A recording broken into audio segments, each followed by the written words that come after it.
500, 4, 300, 100. Hey everyone, welcome back to the channel. I hope you're all doing well.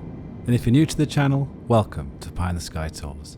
Today I'm going to be looking at and discussing some VR testing that I've been doing over the past 24 hours since Sim Update 7 landed. I'm getting a lot of questions about my performance in VR in terms of my settings and how to get it smooth. So I thought the best thing I could do was just to show you what kind of performance I'm getting in VR and the settings I'm using to hopefully get you up and running again with the latest update. I do think some of the issues are from the servers being really busy, so that does lead to stutter sometimes. I have lowered my in-game settings slightly from my last video, but I'm still using the same settings in the OpenXR developer tool with the custom render scale set to 100% and motion projection disabled. I actually decided to roll back my driver to the previous version 496.49. I find it gives me a slightly smoother performance than the latest driver.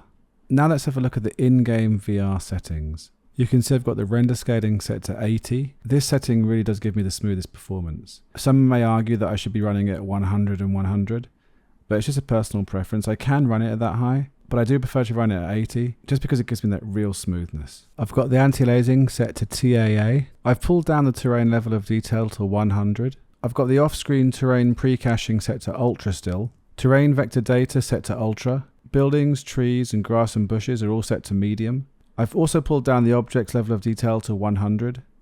The volumetric clouds are set to high. Texture resolution is high. Anisotropic filtering is 8 times. Texture supersampling 8x8. Texture synthesis at high. Water waves at high. Shadow maps 1024. Terrain shadows 512. Contact shadows high.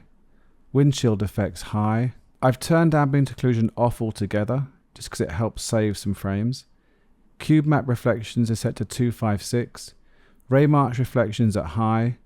Light shafts low. Bloom is off because I really don't like those washed out whites. And lastly, the glass cockpit refresh rate is set to high.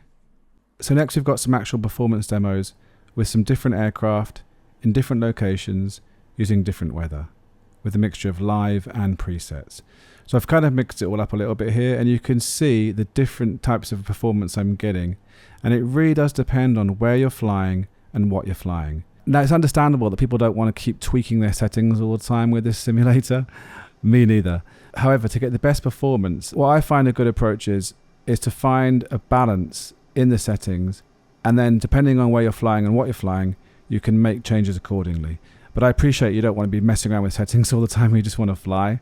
But at the moment, in the development of this sim, I'm finding that's the best way forward.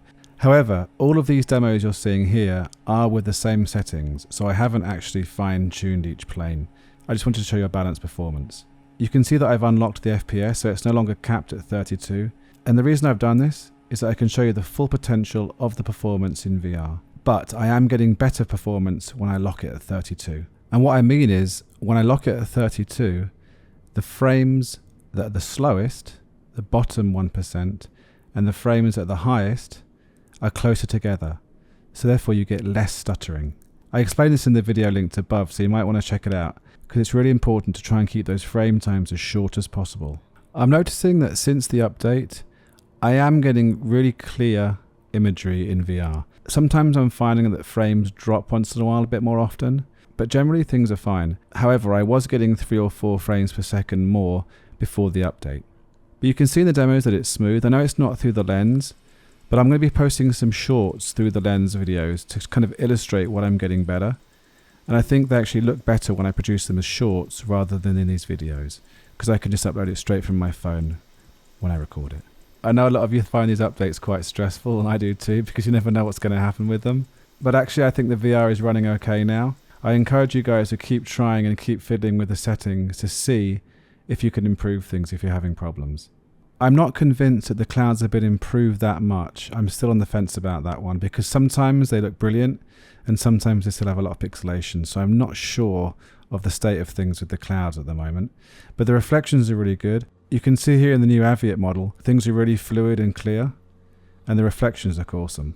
And if you do really enjoy this content, please hit the subscribe button. It means a lot to me because it helps me build the channel and get my work out to more people and hopefully help them out too. when you're watching these demos, pay attention to the FPS counter, not just because of the numbers, but how it changes, how sometimes you see them dropping. And that's the thing I'm noticing more and more with this. That's why when I lock the frames, I don't see such drastic drops, and it enables a more consistent performance, which is what we want. So in terms of VR testing, I'm quite happy with the results. They're quite similar to what I had before. I do believe, and I keep saying it, that the servers do have something to do with this. So my advice is this. Spend some time balancing your settings so you're getting both good performance and good visuals. Watch my video about locking the FPS and lock the FPS to either 30 or 32. I'm noticing these are the main numbers that are working for people. And once you've done that, you can spend some time flying and just making tweaks once in a while to try and get that sweet spot. And then hopefully you can just leave it for a while and enjoy the simulator. I know it's been a tough 24 hours for a lot of people, and I hope this video helps you guys get dialed into VR again and up and running. If you do have any questions, let us know in the comment section below, and we'll try and help you out if we can. As always guys, thanks for watching. Please like and subscribe. I really appreciate your support, and I look forward to making the next video soon. In the meantime, take care and stay safe.